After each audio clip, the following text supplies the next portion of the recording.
ਵਾਲੇਕੁਮ sir. Waheguru ਸਲਾਮ। ਕੀ ਹਾਲ ਨੇ ਜੀ ਤੁਹਾਡੇ? ਠੀਕ ਹੋ? ਅੱਲਾ ਦਾ ਸ਼ੁਕਰ, ਮੈਂ ਠੀਕ ਠਾਕ। ਤੁਸੀਂ ਸੁਣਾਓ? ਮਾਸ਼ਾਅੱਲਾ ਜੀ। ਕੀ ਨਾਂ ਹੈ ਸਰ ਤੁਹਾਡਾ? ਮੇਰਾ ਨਾਮ ਇਮਰਾਨ ਜਾਫਰੀ ਹੈ ਜੀ। ਕੀ ਕਰਦੇ ਹੋ ਸਰ? ਅਸੀਂ ਜੀ ਹਫਜ਼ਾਬਾਦ ਤੋਂ ਆਏ ਆ ਅੱਛਾ, ਤੇ ਇੱਥੇ ਬੱਚਿਆਂ ਨਾਲ ਕੋਈ ਚਿੜੀਆ ਘਰ ਦੇ ਕੋਈ ਸਿਲਸਿਲੇ ਸਨ। ਉਹ ਕੀ ਕੋਈ ਸਿਲਸਿਲੇ ਸਨ? ਉਹ ਕੋਈ ਤੋਤੇ ਦੀ ਅੱਜ ਕੱਲ ਬੜੀ ਮੈਂ ਤੋਤਾ ਅੱਛਾ। ਉਹਨਾਂ ਕਹਿੰਦੇ ਸਾਨੂੰ ਸਹੀ ਦੇ ਤੋਤੇ ਬਹਾਓ ਹਾਂ ਤੇ ਅਸੀਂ ਹਫਜ਼ਾਬਾਦ ਤੋਂ ਆਏ ਆ ਇੱਥੇ ਤੋਤੇ ਵੇਖਣ। ਤੇ ਕਿਹਨੇ ਪਹਿਲੇ ਲੋਕੀ ਲਾਹੌਰ ਬੱਤੀਆਂ ਵੇਖਣ ਆਉਂਦੇ ਸਨ, ਸਨ। ਅੱਜ ਕੱਲ ਲੋਕੀ ਤੋਤੇ ਵੇਖਣ ਆਉਂਦੇ ਨੇ। ਅੱਛਾ, ਤੇ ਸਰ ਮੈਨੂੰ ਇਹ ਦੱਸੋ ਕਿ ਕਿੰਨੇ ਬੱਚੇ ਨੇ ਤੁਹਾਡੇ? ਸਾਡੇ ਦੋ ਬੇਟੀਆਂ। ਦੋ ਬੇਟੀਆਂ ਨੇ। ਅੱਛਾ, ਤੇ ਵਾਈਫ ਨੂੰ ਨਹੀਂ ਲੈ ਕੇ ਆਏ ਹੋ, ਇਕੱਲੇ ਹੀ ਆਏ ਹੋ? ਵਾਈਫ ਨੂੰ ਚਿੜੀਆ ਘਰ ਕੀ ਕਰਨਾ ਸੀ, ਉਹ ਆਪ ਚਿੜੀਆ ਘਰ ਦਾ ਕੋਈ ਜਾਨਵਰ ਹੋਏ। ਨਹੀਂ ਜਾਨਵਰ ਤੇ ਜਾਨਵਰ ਨਹੀਂ ਨਾ ਵੇਂਦੇ। ਅੱਛਾ, ਤੇ ਸਰ ਤੁਹਾਡੇ ਵਿੱਚ ਮੈਨੂੰ ਕੁਝ ਨਜ਼ਰ ਆ ਰਿਹਾ ਹੈ ਇਹੋ ਜਿਹਾ ਕੁਝ। ਤੁਸੀਂ ਕੋਈ ਗਾਣਾ ਸੁਣਨਾ ਚਾਹੁੰਦੇ ਹੋ? ਹਾਂ, ਤੋਤੇ ਤੋਂ ਤੁਸੀਂ ਹਿਸਾਬ ਲਾਇਆ ਹੋਣਾ। ਮੈਂ ਉਹਦੇ ਤੋਂ ਮੈਂ ਤੁਹਾਡੇ ਸੁਰ ਪਹਿਚਾਨ ਗਈ ਹਾਂ ਤੇ ਹੁਣ ਤੁਸੀਂ ਆਪਣੇ ਸੁਰ ਫੜ ਲਓ। ਕਾਸ਼ ਤੁਸੀਂ ਮੈਨੂੰ ਵੀ ਪਹਿਚਾਨ ਜਾਂਦੇ ਤੇ ਤੁਹਾਨੂੰ ਗਾਣਾ ਸੁਣਾ ਜੀ, ਦਈਏ। ਬਿਲਕੁਲ। ਮਕਸਦ ਤੁਹਾਡਾ ਇਹ ਇਹੀ ਸੀ। ਸੀ। ਹੋ ਸਕੇ तो मेरा एक काम करो, शाम का एक पहर मेरे नाम करो, हो सके तो मेरा एक काम करो। ਤੇ ਤੁਸੀਂ ਕਹਿਣਾ ਚਾਹ ਰਹੇ ਹੋ ਤੁਹਾਡੀ ਬੁੱਢੀ ਤਾਰਾ ਕੋਈ ਕੰਮ ਨਹੀਂ ਕਰਦੀ? ਮਾਸ਼ਾਅੱਲਾ ਸਾਰੇ ਕੰਮ ਕਰਦੀ ਹੈ, ਹੁਣ ਵੀ ਘਰ ਤੇ ਕੰਮ ਹੀ ਇੱਕ ਕਰਨ ਰਹਿ ਡਈ ਗਿਆ। ਆ ਜੀ। ਅੱਛਾ, ਹੁਣ ਆਪਣੀ ਬੀਵੀ ਵਾਸਤੇ ਕੁਝ ਡੈਡੀਕੇਟ ਕਰੋ। ਬਦਨਸੀਬ ਬੰਦਾ ਹੁੰਦਾ ਹੈ ਜਿਹੜਾ ਆਪਣੇ ਬੇਗਮ ਦੀ, ਜਿਹੜਾ ਆਪਣੀ ਬੀਵੀ ਦੀ ਰਿਸਪੈਕਟ ਨਹੀਂ ਦਿੰਦਾ। ਤੇ ਬੀਵੀਆਂ ਦਾ ਹਮੇਸ਼ਾ ਇਹਤਰਾਮ ਕਰਨਾ ਚਾਹੀਦਾ ਹੈ ਕਿਉਂਕਿ ਤੁਹਾਡੇ ਵਾਸਤੇ ਰੋਟੀ ਪਕਾਉਂਦੀਆਂ ਨੇ, ਤੁਸੀਂ ਦਫ਼ਤਰ ਜਾਂਦੇ ਹੋ, ਪਿੱਛੋਂ ਸਾਰਾ ਘਰ ਉਹ ਸਾਂਭਦੀਆਂ ਨੇ। ਬੁੱਢੀਆਂ ਬਾਰੇ ਮੈਂ ਗਰੀਬ ਉਲਰਫਾਂ, ਬੁੱਢੀਆਂ ਬਾਰੇ, ਬੀਵੀ ਬਾਰੇ, ਬੁੱਢੀਆਂ ਨਹੀਂ ਬੀਵੀ ਬਾਰੇ ਮੈਂ ਗਰੀਬ ਉਲਰਫਾਂ ਕਿ ਉਹਦੇ ਬਾਰੇ ਲਫ਼ਜ਼ ਹੀ ਕੋਈ ਨਹੀਂ ਸਾਡੇ ਕੋਲ ਕਿ ਅਸੀਂ ਕੀ ਕਹੀਏ। ਸਭ ਬੀਵੀਆਂ ਨੂੰ ਸਲਾਮ।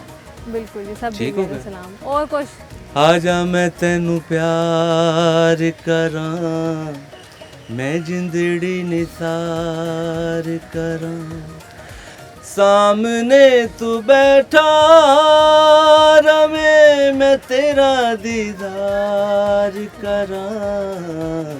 ਆ ਜਾ ਮੈਂ ਤੈਨੂੰ ਪਿਆਰ ਕਰਾਂ, ਮੈਂ ਜਿੰਦੜੀ ਨਿਸਾਰ ਕਰਾਂ। ਮੈਂ ਤੁਹਾਨੂੰ ਇੱਕ ਗੱਲ ਪੁੱਛਾਂ? ਕਿਹੜੀ ਗੱਲ? ਦੋ ਪੁੱਛੋ। ਤੁਹਾਡੇ ਇੱਥੇ ਗਲੇ 'ਚ ਫੋੜੇ ਤਾਂ ਨਹੀਂ? ਕਿਉਂਕਿ ਤੁਹਾਡੀ ਆਵਾਜ਼ 'ਚ ਬਹੁਤ ਦਰਦ ਹੈ। ਹਾਏ, ਵੱਡੇ ਲੋਕਾਂ ਦੇ ਗਲਿਆਂ 'ਚ ਭਗਵਾਨ ਹੁੰਦੇ ਸਨ। ਅੱਜ ਕੱਲ ਦੀਆਂ ਜਿਹੜੀਆਂ ਖੁਰਾਕਾਂ ਨੇ ਨਾ ਉਹਨਾਂ ਨਾਲ ਫੋੜੇ ਹੀ ਬੰਦੇ ਆ ਪਏ। ਸਰ ਤੁਸੀਂ ਬਹੁਤ ਅੱਛਾ ਗਾਉਂਦੇ ਹੋ, ਤੁਹਾਨੂੰ ਮੇਰਾ ਮਸ਼ਵਰਾ ਸੀ ਮੰਗਿਆ ਕਰੋ। ਇਨਸ਼ਾਅੱਲਾ ਮੰਗਾਂਗੇ। ਇਨਸ਼ਾਅੱਲਾ। ਬਹੁਤ ਸ਼ੁਕਰੀਆ, ਬਹੁਤ ਸ਼ੁਕਰੀਆ ਸਰ। अस्सलाम वालेकुम। वालेकुम सलाम। ਕੀ ਹਾਲ ਹੈ ਸਰ? ठीक ਤੁਸੀਂ ਸੁਣਾਓ? ਅੱਲਾ ਦਾ ਸ਼ੁਕਰ। ਕੀ ਨਾਂ ਹੈ ਤੁਹਾਡਾ? ਰਾਇਲ ਹਮਜ਼ਾ। ਤੇ ਕੀ ਕਰਨ ਆਏ ਹੋ ਇੱਥੇ? ਬੱਚਿਆਂ ਨੂੰ ਘੁਮਾਉਣ ਫਿਰਾਉਣ ਵਾਸਤੇ, ਇੰਜੋਏ ਕਰਾਉਣ ਵਾਸਤੇ ਨਨਕਾਣਾ ਸਾਹਿਬ। ਅੱਛਾ, ਨਨਕਾਣਾ ਸਾਹਿਬ ਤੋਂ ਆਏ ਹੋ। ਤੇ ਕੀ ਤੁਸੀਂ ਇੰਜੋਏ ਕੀਤਾ ਸਵੇਰ ਤੋਂ ਜਦੋਂ ਤੋਂ ਆਏ ਹੋ? ਸੁਬਾਹ ਦੇ ਤਕਰੀਬਨ ਅਸੀਂ ਇੱਥੇ ਪਹੁੰਚੇ ਤੇ 2:30 ਵਜੇ ਤੇ ਬੱਚਿਆਂ ਨੂੰ, ਜੋ ਬੱਚੇ ਸਾਡੇ ਨਾਲ, ਮੇਰਾ ਬੜਾ ਬੇਟਾ ਹੈ, ਉਹਨੂੰ ਕਾਫੀ ਸ਼ੌਕ ਸੀ ਨਾ ਜਾਨਵਰ ਦੇਖਣ ਦਾ। ਅੱਛਾ। ਉਹਨੂੰ ਅਸੀਂ ਕਿਹਾ ਸੀ ਕਿ ਲਾਹੌਰ ਜਾ ਰਹੇ ਹਾਂ, ਉਹਨੇ ਕਿਹਾ ਜੀ ਮੈਂ ਨਹੀਂ ਜਾਣਾ, ਮੈਨੂੰ ਜਾਨਵਰ ਦਿਖਾਓ। ਉਹਨੂੰ ਫਿਰ ਲੈ ਕੇ ਆਏ, ਉਹਨੂੰ ਲਾਇਨ ਦਿਖਾਇਆ, ਟਾਈਗਰ ਦਿਖਾਇਆ, ਹਿਪੋ ਦਿਖਾਇਆ, ਰੀਨੋ ਦਿਖਾਇਆ, ਉਹਨੂੰ ਸਾਰੇ ਜਾਨਵਰ। ਉਹ ਕਾਫੀ ਖੁਸ਼। ਹੁਣ ਸਿਰਫ ਇੱਕ ਢੂੰढ ਰਹੇ ਨੇ ਐਲੀਫੈਂਟ।